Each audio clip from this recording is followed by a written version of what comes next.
우리가 오늘 요나서를 읽으려고 하는데요. 이 성경을 읽기 전에 제가 한 1분간 잠깐 안내 말씀을 드리겠습니다. 요나서는 원래 제가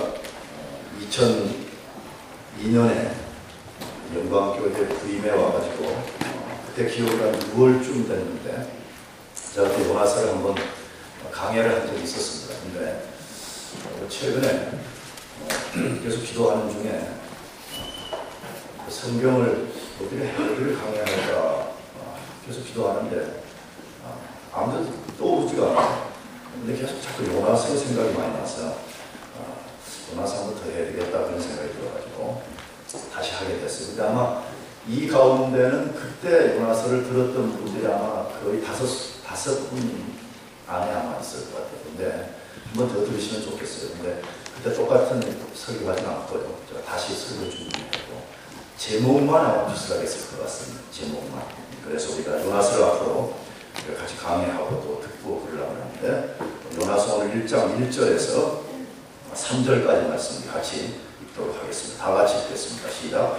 여호와의 말씀이 나에게 임하니라. 이르시되 너는 일어나 저 큰 성 니느웨로 가서 그것을 쳐서 외치라. 내가 우리 내 앞에 상달하였음이라 하시니라. 그러나 일어나 여호와의 뜻을 피하려고 일어나 하나님으로부터 하여라. 주와 너희가 얻으니 하시스로 가는 데를 만나는지라. 여호와의 뜻을 피하여 함께 하시스로 가려고 성과를 주고 배에 올랐더라. 아멘. 여러분 그 나비 효과라는 것을 들어보셨을 것입니다. 버터플라이 백. 미국의 기상학자 에드워드 로렌츠가 만들어낸 이론이었습니다. 이 이론이 나중에 카오스 이론으로 발전되었습니다. 나비의 단순한 날개짓이 엄청난 날씨에 변화를 가져온다는 이론입니다. 예를 들면 브라질에 있는 한 나비가 날개짓을 하게 되면 미국 텍사스에 토네이도를 발생시킬 수 있다는 것입니다. 물론 브라질에 있는 나비의 날개짓과 텍사스에서 일어난 토네이도가 어떤 연관관계를 갖고 있는지를 과학적으로 규명할 수는 없다고 합니다. 그러나 이 이론은 미세한 차이가 엄청난 결과를 가져오게 되고 어떤 결과가 나타날 때는 반드시 원인이 있다는 것을 말할 때 자주 쓰여지는 이론입니다. 그렇다면 우리 삶에도 나비 효과와 같은 것이 있을까 하는 것입니다.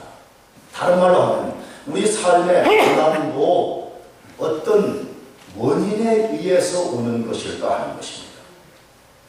삶의 문제가 어떤 원인에 의해서 진짜 발생되는 것일까 하는 것입니다. 성경은 잘못된 어떤 원인에 의해서 그렇게 될 수 있다고 말씀합니다. 우리 삶의 고난, 우리 삶의 프로블럼이 생기는 것은 잘못된 어떤 원인에 의해서 생길 수 있다고 말씀합니다. 우리는 삶의 고난이 오는 원인을 완벽하게 규명할 수는 없습니다. 그러나 많은 경우에 고난과 삶의 문제의 원인을 알 수 있다고 말씀합니다. 그러므로 우리가 고난을 일으키는 원인을 잘 알고 그렇게 되지 않도록 잘 대처하는 것이 필요합니다. 우리가 복음을 위해서 고난받을 각오를 하고 고난이 찾아왔을 때 고난받는 것을 즐거워해야 됩니다. 그러나 죄나 혹은 우리의 잘못된 행위로 인해서 고난받지 않도록 해야 됩니다. 그런 고난은 우리가 곰을 피하듯이 우리가 사자를 피하듯이 우리가 호랑이를 피하듯이 피해야 됩니다. 베드로전서에서도 같은 원리를 말씀합니다. 베드로전서 2장 19절 이하에 이렇게 되어 있어요. 애매히 고난을 받아도 하나님을 생각함으로 슬픔을 참으면 이는 아름다우나 죄가 있어 매를 맞고 참으면 무슨 칭찬이 있으리요. 오직 선을 행함으로 고난을 받고 참으면 이는 하나님 앞에서 아름다우니라. 우리가 고난받는 이유가 두 가지 온다는 거죠. 하나님의 복음 때문에, 예수님 때문에 고난을 받을 수 있다는 거예요. 그것은 우리가 잘 참으면 하나님 앞에 아름다운 것이라.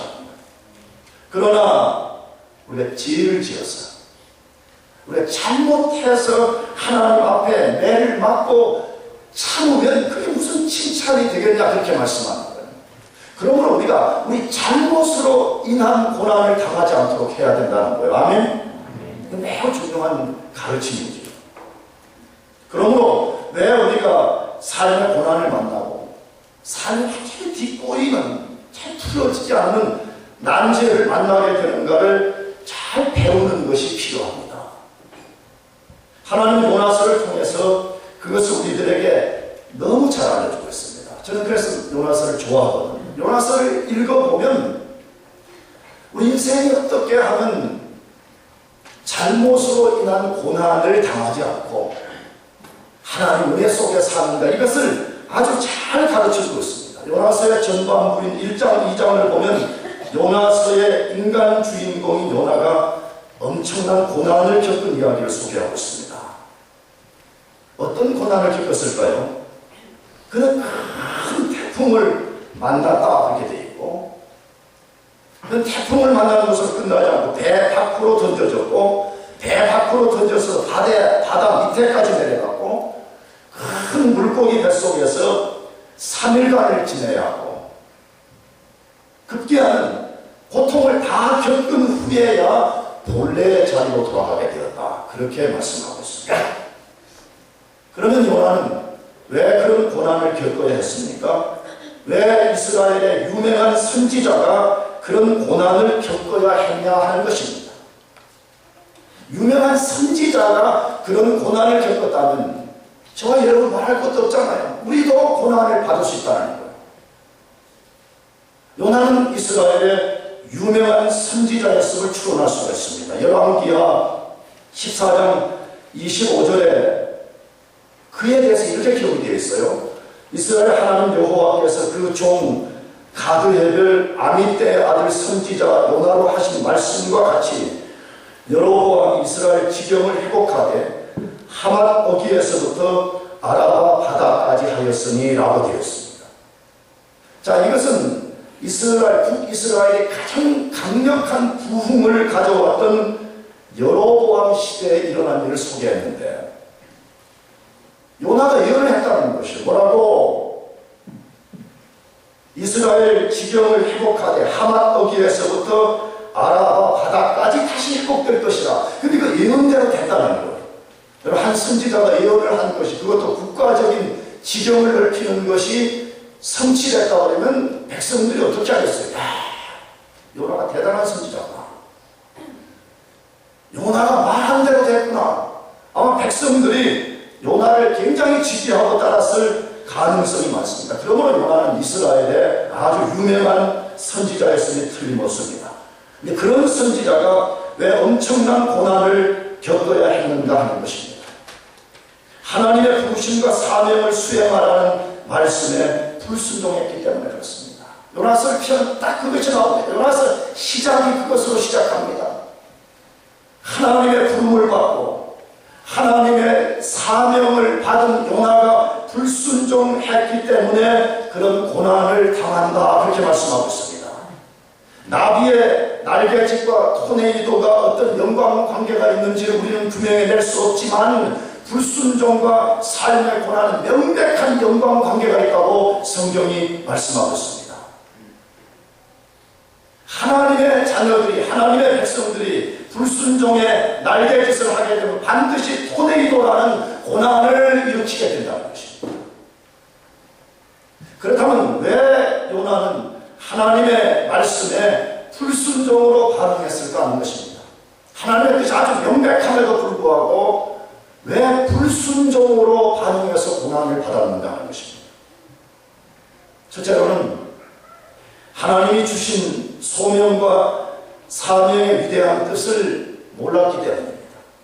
하나님이 요나 자신에게 주신 소명, 그 소명을 통해서 주신 사명의 위대함이 무엇인가를 몰랐습니다. 이걸 다른 말로 하게 되면 과소평가한 것입니다. 이것을 좀 더 정직하게 말하면 업신여긴 것입니다. 하나님이 자신을 불러주시고 자신에게 사명을 주신 그것을 업신여겼기 때문이라고 말씀합니다. 어디에서 그것을 소개해요? 1절, 2절 말씀입니다. 다시 읽어보겠습니다. 시작. 여호와의 말씀이 아미떼의 아들 요나에게 임하니라. 이르시되 너는 일어나 저 큰 성을 니느웨로 가서 그것을 쳐서 외치라. 그 악독이 내 앞에 상달하였음이라 하시니라. 이 말씀은 하나님이 요나를 부르시고 니느웨에 가서 하나님 말씀을 전하라는 사명을 맡기는 말씀입니다. 하나님이 왜 요나를 불렀으며 왜 그 사명을 맡겼습니까? 아수르의 수도 니느웨 사람들의 악독이 하나님께 상달되었다는 것입니다. 그들의 죄악이 가득 찼다는 것입니다. 성경을 잘 읽어보면 죄악이 가득 차서 하나님 앞에 상달되는 그 결과는 항상 심판입니다. 소돔과 고모라가 멸망될 때 하나님이 그렇게 심판했습니다. 가나안 땅이 멸망될 때 하나님이 그렇게 하셨습니다. 지금 이 시대와 개인들의 죄악이 가득 차면 하나님이 반드시 준엄한 심판을 하게 됩니다. 기억해야 됩니다. 이게 복음입니다. 복음은 우리가 무슨 짓을 해도 하나님이 다 용서하는 것이 복음이 아닙니다. 우리의 죄악이 가득 차면 하나님이 반드시 심판하십니다. 믿습니까? 그러나 놀라운 사실은 하나님은 죄를 범한 인간을 즉각 심판하지 않습니다. 하나님 심판 전에 항상 회개할 기회를 주신다는 것입니다. 소돔성을 멸망하기 전에 회개할 기회를 주셨습니다. 가나안을 멸망하기 전에 회개할 기회를 주셨습니다. 하나님 이 시대를 즉각 지금 심판하지 않으시는 이 시대 백성들이 회개하라고 하나님이 기회를 주시는 것입니다. 이것을 오해하면 안 됩니다. 베드로후서 3장 9절이 그것을 소개합니다. 다 같이 읽어보겠습니다. 주의 약속은 어떤 일에 더디다고 생각하는 것 같이 더딘 것이 아니라 오직 너희를 대하여 오래 참으사 아무도 멸망치 않고 다 회개하기에 이르기를 원하시느니라. 왜 하나님이 즉각 심판하지 않으신다고요? 하나님 우리의 죄악을 모르시기 때문이라고 말씀하지 않습니다. 우리 모두가 회개하고 돌아와서 한 사람도 멸망치 않기를 원하시기 때문이라 그런 것입니다. 이것을 곡해하면 안 됩니다.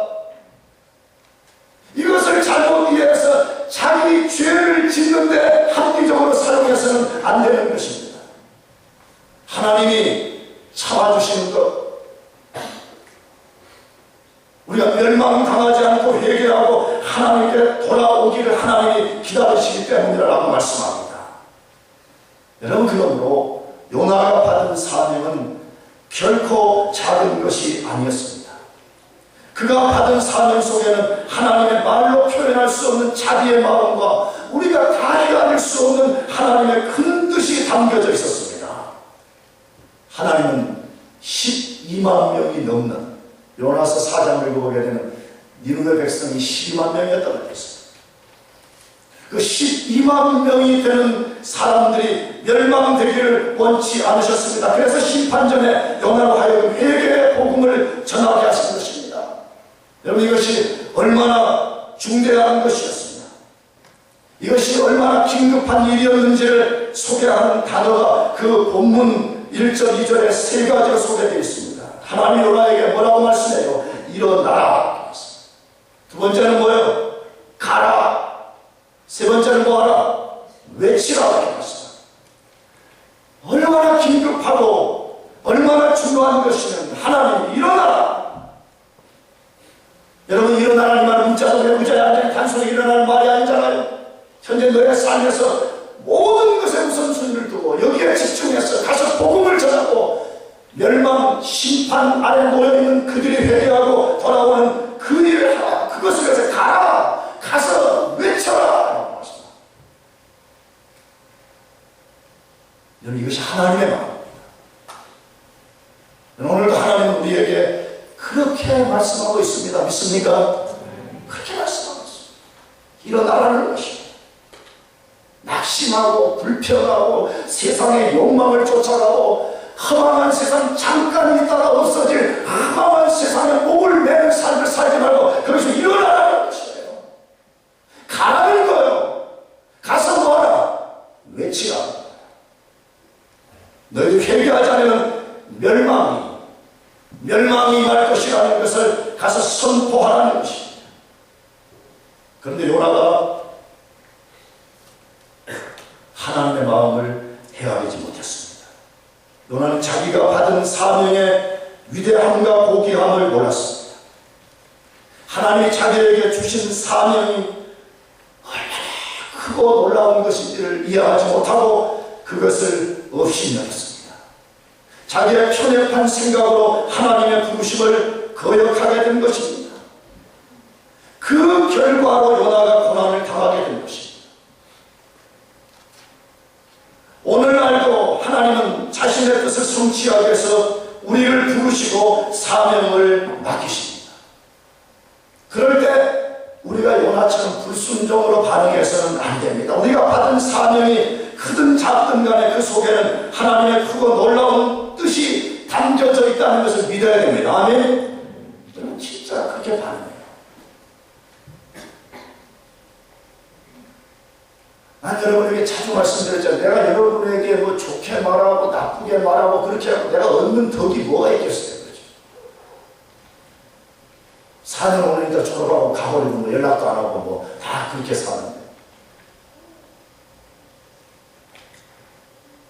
내가 여러분에게 간절하게 호소하는 그런 것 때문이 아니라 떠난 뒤에 뭐 전화하고 밥 사주고 그런 기대 때문에 추워졌어요. 내가 여러분에게 뭐 좋은 말을 우리 목사님 뭐 성자 같다 뭐 어쩌다 아니야 그런 말 듣고 싶지 않아. 나 성자가 아니지만 성도라는 입장에 나도 성자예요. 아멘. 성도는 세인트라고 다 그렇게 말했습니다. 근데 교회 안에서 안타까운 거예요. 분명히 하나님 목사를 통해서 혹은 교회를 통해서 하나님이 자기 자신을 부르셨어요. 그 부르신 사람에게 분명히 사명을 맡겼어요. 이런저런 이유로 요나처럼 변명하고 내던져버리고 불순종하고 하나님이 주신 그이 얼마나 고귀한 것인지를 과소평가하고 없이요. 저는 언젠가요 성경을 읽다 깨달은 게 하나 있어요. 하나님 우리에게 주신 일은요 그것이 사람 보기에 크든 적든 매우 귀중한 거라는 거예요. 그래서 저는 완벽하진 않지만 그래서 하나님께 최선을 다하라. 동시에 여러분에게 내가 어떤 일을 부탁해서 그거 안 한다거든요. 전 절대로 2번 다시 부탁하지 않습니다. 왜? 하나님의 일을 구걸하고 싶지 않습니다. 하나님의 일은 너무나 고귀한 것이기 때문에 이 고귀함을 아는 사람에게 맡기고 싶은 거예요. 할렐루야.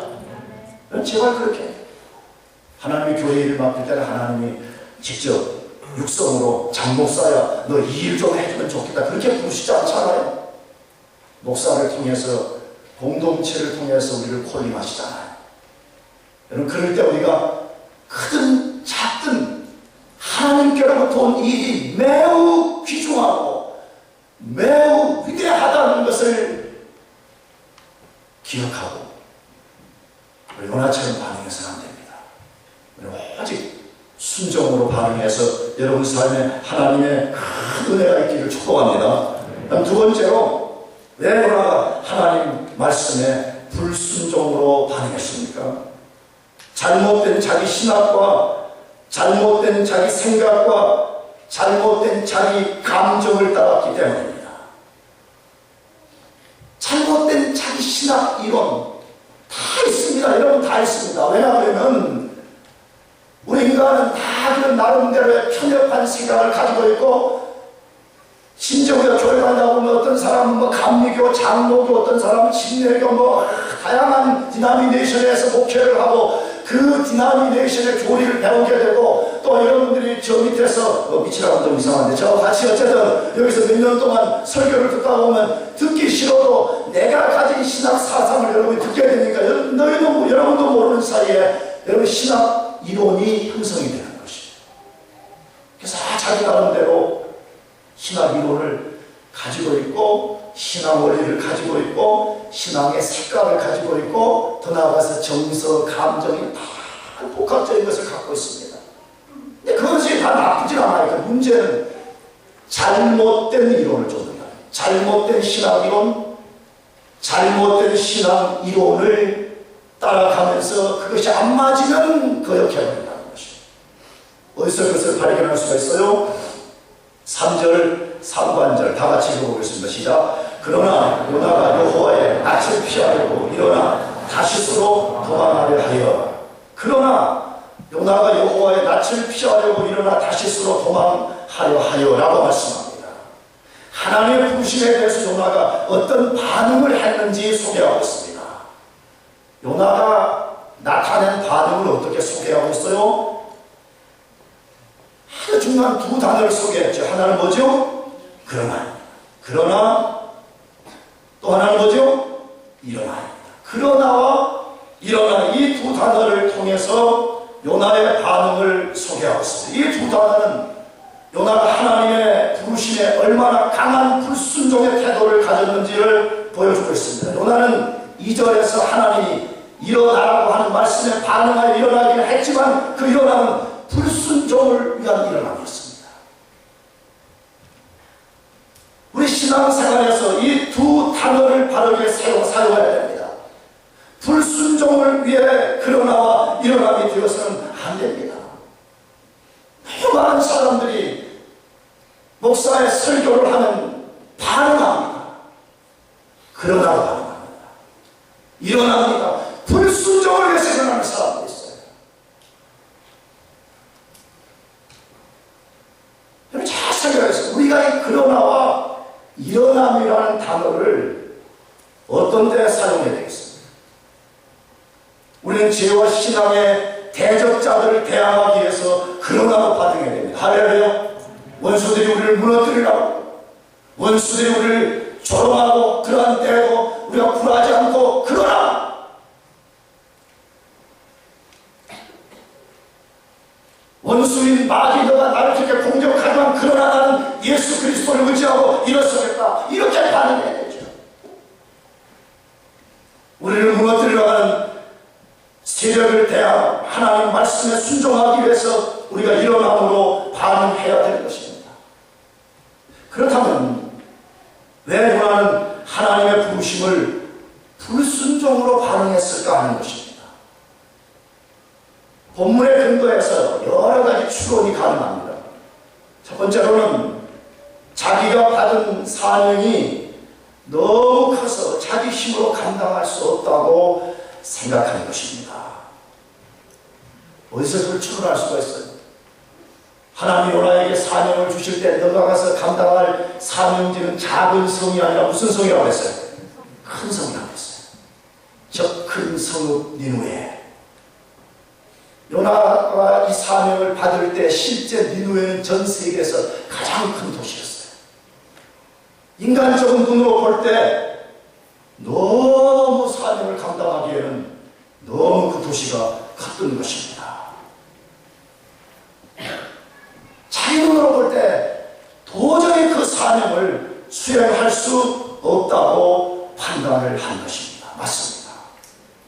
니누에 성은 아까 말씀드린 대로 큰 성이었습니다. 그러나 요나가 알지 못한 것이 하나 있었습니다. 그 큰 성보다 크신 하나님이 자기와 함께 해주신다는 것을 알지 못했습니다. 그 사명을 맡기신 하나님이 자기와 함께 해주실 뿐만 아니라 자기 앞장서셔서 사명을 감당할 수 있는 능력을 주신다는 것을 알지 못했습니다. 여러분, 하나님이 저와 여러분에게 어떤 일을 하도록 부르신다면 반드시 함께 해주시고 감당할 능력도 주심을 믿으시길 바랍니다. 그것을 믿어요. 그게 우리 기도해야 돼요. 하나님, 나의 능력을 주셔서 하나님이 주신 능력에 맞는 일을 할 수 있게 해달라고 기도해야 돼요.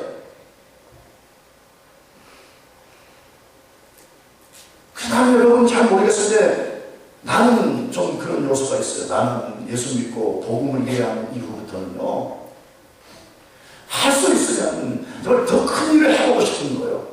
더 큰 일을 해보고 싶은 거예요. 왜? 내가 만약에 그 일을 하나님께로부터 받은 거라면 그걸 감당할 수 있는 능력도 주실 것을 믿기 때문에 그래요. 할렐루야. 여러분 어떻게 생각하는지 몰라요. 나는 우리 대학부를 맡고 난 뒤부터는요, 여러분 대학부 맡는 일이 쉬운 일이 아니에요. 아시겠지만 내가 무슨 자랑하고 뭐 나를 무슨 이상하게 보려고 하는데 절대로 안 해요. 내가 월요일 빼놓고는 설교를 아침 저녁으로 합니다. 여러분 이것은요, 있을 수 없는 일이에요.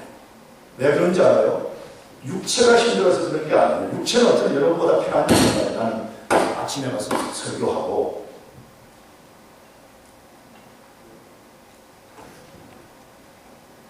낮에 좀 쉬고 또 저녁에 나가서 말씀 가르치고 그러면 육체적으로는 여러분보다 덜 힘들지 몰라요. 그러나 여러분 설교자는요, 제일 위기가 정서적 고갈이에요.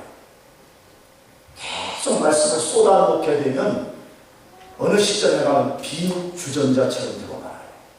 여러분이 목사를 자기해봐요. 여러분들이 학교에서 프레젠테이션 하나를 발표한다 그러면 그거 있는 몇 주 전부터 긴장하죠. 목사는 하루에 설교를 몇 편 해요? 2편씩. 와, 좀 해줘요. 너무 인위적이다.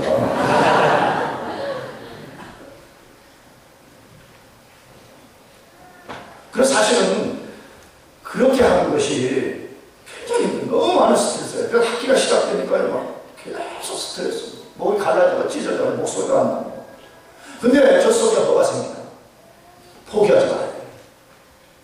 내가 이것을 하게 되면 하나님이 감당할 수 있는 능력도 주실 거라는 것을 계속 구하는 거예요. 그래서 새벽기도 나와서 구하는 거예요. 하나님이 이거 주신 게 맞다면 하나님 나에게 감당할 수 있는 능력을 달라. 하나님 자기 일을 맡기시면 반드시 함께 해주시고 능력을 주심을 믿으시길 바랍니다. 그거 얼마나 좋아요. 자기가 가진 역량 이상을 감당하는 사람, 자기가 갖고 있는 자연적 능력 이상을 우리가 성취하면서 살아갈 수 있다. 얼마나 보람스러워요.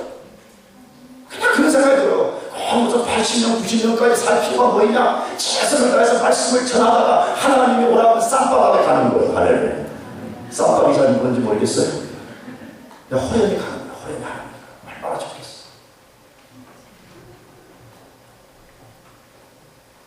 여러분 그것을 꼭 믿으시길 바래요. 하나님이 사명을 주시면 절대 우리 힘으로만 감당하라고 하시지 않아요. 요나는 그것을 못 본 거예요. 두 번째로 요나가 왜 하나님 말씀에 불순종했어요? 자기가 받은 사명이 신학적으로 자기와 안 맞는다고 생각하는 것입니다. 이스라엘 선지자가 죄악이 가득한 이방인들에게 가서 말씀을 전한다는 것이 자기의 신앙 이론으로 받아들일 수 없었던 것입니다. 아니 나같이 선택받은 백성들의 선지자인 나 같은 사람이 이방인, 그것도 악한 이방인들에게 가서 하나님의 말씀을 전한다. 도저히 신앙적으로 받아들일 수 없다고 생각하는 것입니다. 자기에게 사명을 주신 하나님께 문제가 있다고 생각을 하는 것입니다. 그러나 요나가 하나님이 틀린 것이 아닙니다. 요나가 잘못했습니다. 어디서 그 사실을 알 수가 있습니까? 하나님이 이스라엘 백성을 선택하신 궁극적 목적은 이방의 빛과 제사장 노릇하라고 부르셨습니다. 하나님 알지 못하는 백성, 죄로 인해서 어둠 가운데 있는 그 백성들에게 빛 노릇하고 너희가 가서 그들을 위해 복음을 전하고 그들에게 하나님 말씀을 가르치고 너희들이 회개하고 돌아오지 않은 하나님의 진노의 심판이 받는 그것을 말하도록 하나님이 이스라엘 백성을 부르셨고 요나를 불렀다는 사실인 것입니다. 요나는 편협한 자기 이론에 빠져가지고 안 받아들인 거예요. 여러분 제가 부탁해요. 여러분 예수 믿는 것 중에 하나는요, 왜 하나님이 우리를 예수 믿는 순간에 당장 천국으로 데려가지 않고 여기서 이렇게 오랫동안 스테이하게 하면서 하나님 말씀을 듣게 하는가를 주목하는 것이 필요해요. 그 중에 하나가, 여러 이유 중에 그 중에 하나가 우리의 편협한 잘못된 신학 이론을 바꾸라는 거예요. 할렐루야. 성경적인 사람, 다시 말하면 하나님이 원하는 하나님의 사람으로 변화되라는 것이에요. 그러므로 요나처럼 편협된 신학 이론을 가지고 계속 그것을 고집하고 잘못된 배타주의에 빠지지 말고 하나님 말씀 앞에 여러분이 완전히 열려있길 바랍니다. 잘못됐다면 과감하게 고치고 말씀에 순종하는 삶을 살기를 축복합니다. 그 다음에 마지막으로 왜 요나가 하나님 말씀에 불순종한 것이요? 자기가 받은 사명이 자기의 정서상 안 맞는다고 생각하는 것입니다. 아까도 말씀드렸지만 니느웨 사람들은 잔인한 사람들이었고 특별히 이스라엘 백성들을 너무 많이 괴롭힌 사람들이었습니다. 우리가 알잖아요. 아수르가 침략을 해왔고 BC 722년에는 아수르가 이스라엘을 무너뜨려버렸습니다. 그러므로 이스라엘의 원수는 아수르였습니다. 그런데 그 아수르에서도 니느웨 사람들에게 가서 복음을 전하라. 받아들일 수도 없었습니다. 아니 원수들에게 어떻게 가서 복음을 전할 수 있냐고, 어떻게 원수들에게 가서 하나님 말씀을 가르칠 수 있냐는 거예요. 도저히 감정적으로 정서적으로 받아들일 수 없다라고 생각하는 것입니다. 그러나 기억해야 됩니다. 우리가, 여러분과 제가 하나님의 사람인 것을 믿는다면 우리는 이것을 극복해야 됩니다. 교회 생활, 신앙 생활할 때 저도 여러분도 우리가 지금까지 같이 지켜봤지만 무슨 성경이 안 맞아가지고 서로 싸우는 경우는 별로 없잖아요. 다 뭐 때문에 싸워요? 감정의 문제. 정서의 문제가 안 맞다는 거예요. 신앙의 칼라가 안 맞다는 거예요. 여러분, 우리 하나님의 사람이라면, 정말 우리 하나님의 소명과 사명을 감당하는 사람으로 부름을 받았다면 우리는 그것을 극복하고 하나님 말씀에 순종하는 것이 필요합니다. 하나님 말씀을 우리 감정, 정서 그 어떤 것보다 우선순위에 두는 것을 배워야 됩니다. 할렐루야. 여러분, 정말 그렇게 합시다.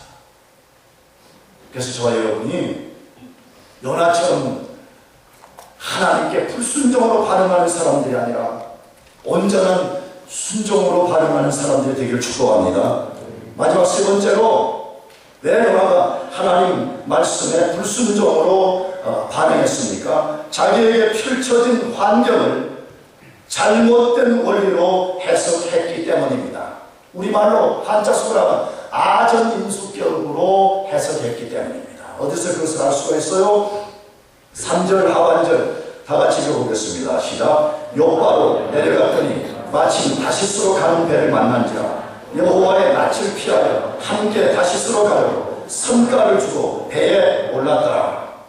요나는 니느웨로 가라는 하나님의 말씀을 거역하고 반대편은 다시스로 도망갈 계획을 세우고 시련에 오겠습니다. 다시스는 오늘날 스페인을 말합니다. 그러므로 니느웨와 반대편 도시로 요나가 지금 도망을 가기 위해서 배 타기 위해서 욥과 함부로 내려갔다 이렇게 되어 있습니다. 여러분, 그 상황으로 한번 들어가 상상해 보세요. 하나님의 말씀을 정면으로 거역하고 하나님이 명하신 반대편으로 지금 도망을 가는 거예요. 배 타고 내가 반대편으로 가버려야지. 항구로 내려가. 항구로 내려갈 때 아무 생각 없이 가겠어요? 왜 생각을 많이 했을까요? 근데 그러면서 이런 생각했을 거라고 상상해요. 만일 다시스로 가는 배가 없다면 나의 행동을 하나님이 막으시는 것으로 알 것이고, 만일 배가 있다면 내 결정을 하나님도 인정해 주신다는 증거로 삼겠다.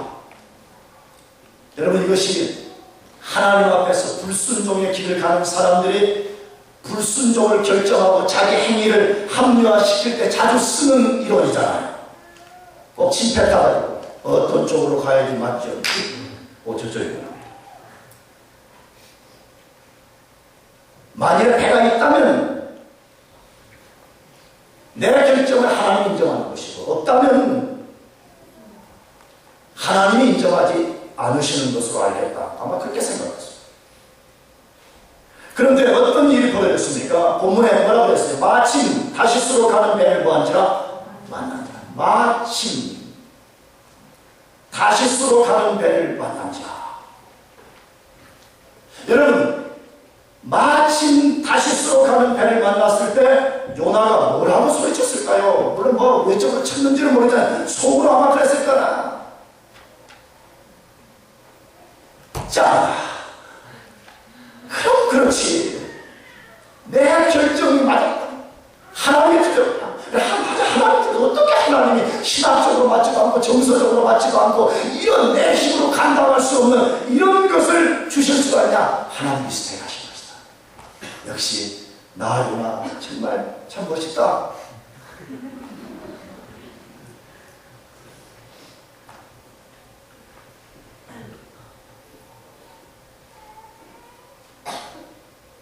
여러분 다시 설명. 만일 요나가 거기 갔는데 배가 뭐했더라면 없었다면 혹시나 요나가 마지 못해서 돌아왔을지도 몰랐을 것입니다.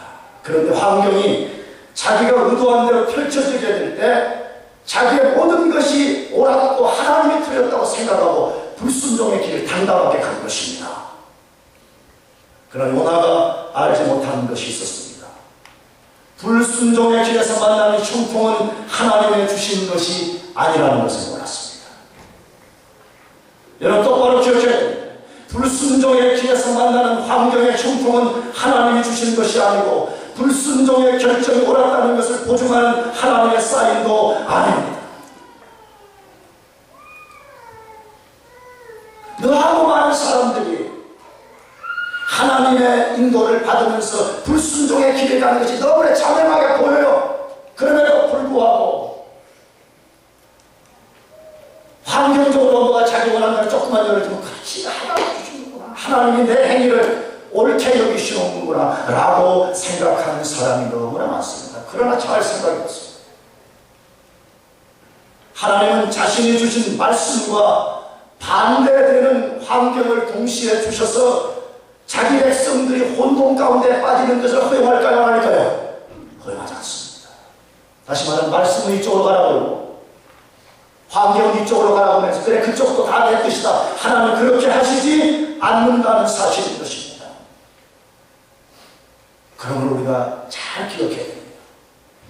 하나님이 우리를 인도하시는 방법 중에 하나가 환경을 통해서 하시는 것이 맞습니다.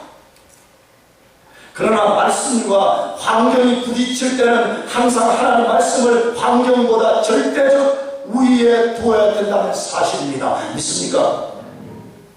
이것만 있으면 내가 볼 때는 하나님 인도를 받는 것이 어려운 것도 아니고 미스테이크를 범하지도 않습니다. 대부분 사람들이 하나님 말씀에 귀를 기울이지 않고 자꾸 자기 욕심대로 가려고 그러니까 말씀에 분명히 불순종하는 것이 뻔함에도 불구하고 환경이 자기 좋은 대로 이루어지면 아 하나님 주신 거라고 그렇게 합리화시켜버리는 것입니다.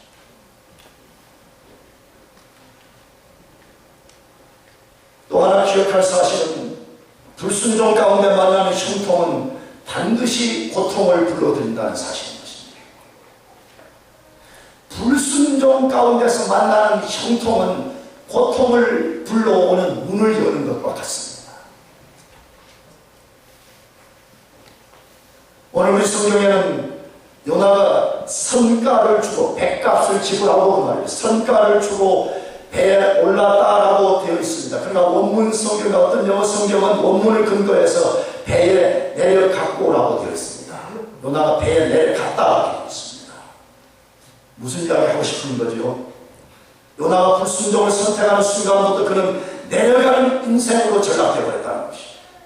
어디서 그것을 소개하여 3절에 요나의 행위를 소개할 때 뭐라고 됐어요? 욕바로 내려갔고 배에 내려갔고 5절에 배 밑창에 내려갔고 2장 6절에 배 밖에 던져져 산의 뿌리까지 내려갔고 라고 되어 있습니다. 여러분 불순종은 반드시 인생의 내리막길을 만납니다. 믿습니까? 처음에는 형통하게 보여요. 처음에는 그것이 굉장히 잘 되는 것처럼 보여져요. 그러나 하나님의 시각에서 볼 때 그것은 내리막길에 접어드는 것이고 반드시 요나가 만난 고통과 같은 고통을 만나게 된다는 사실인 것입니다. 사랑하는 성도 여러분, 하나님 말씀에 순종하기를 축복합니다. 하나님 말씀에 순종. 사활을 걸어요. 하나님 말씀에 순종하는 것을 사활을 걸어요. 왜? 순종하는 것만이 사는 길이고 순종하는 것만이 복이기 때문에 그렇습니다. 신명기 10장 12절 이하를 같이 읽어보겠습니다. 시작. 이스라엘아, 내 하나님 여호와께서 내게 요구하시는 것이 무엇이냐? 곧 내 하나님 여호와를 경외하여 그 모든 도를 행하고 그를 사랑하며 마음을 다하고 성품을 다하여 내 하나님 여호와를 섬기고 내가 오늘날 내 행복을 위하여 내게 명하는 여호와의 규례를 지킬 것이 아니냐. 하나님 우리에게 말씀을 지키라고 자꾸 반복할 말씀에 왜 그렇다고 해요? 마지막 절에 뭐라 그랬죠? 누구의 행복을 위해서? 누구의 행복? 내 행복을, 오늘날 내 행복을 위해서 하나님 말씀을 지키라 라고 말씀합니다. 여러분, 하나님이 우리 괴롭게 하려고 말씀 지키라는 거 아닙니다. 우리가 순종하고 막 절절 내는 거 보고 하나님 뒤에서 그러시려고 하는 것이 아닙니다. 오늘 누구의 행복을 위해서, 우리 자신의 행복을 위해서 말씀에 순종하라 그렇게 말씀하는 것입니다. 어떻게 사는 것이 진짜 축복이에요. 하나님 말씀에 불순종하는 여기서 하나 요나처럼 일시적으로 형통한 내 사람들에게 대단하다 박수받는 그 사람이 복받은 사람이에요? 아닙니다. 예수를 믿기로 결단한 순간부터 천국에 들어가는 그때까지 항상 말씀에 순종하고 삶의 큰 기적을 경험하지 못할지라도 하나님 말씀에 순종해서 가는 사람이 복된 사람입니다. 그런 사람은 반드시 하나님 앞에 섰을 때 내가 참 잘했구나, 내가 정말 참 바른 선택을 했구나 하는 것을 알게 될 것입니다. 그러나 불순종하는 사람은 아무리 세상에서 큰 업적을 남겼다 할지라도 그날 가슴을 치면서 내가 잘못 살았구나, 내가 큰 미스테이크를 했구나, 내가 인생에 너무 많은 것을 잃어버렸구나 하는 탄식하는 날이 오게 될 것입니다. 사랑하는 성도 여러분, 하나님이 여러분에게 말씀하시면 순종하길 바랍니다. 하나님이 여러분에게 크든 작든 그 일을 맡기시면 그 맡기신 하나님 앞에서 순종으로 반응하기를 축복합니다. 기도하겠습니다.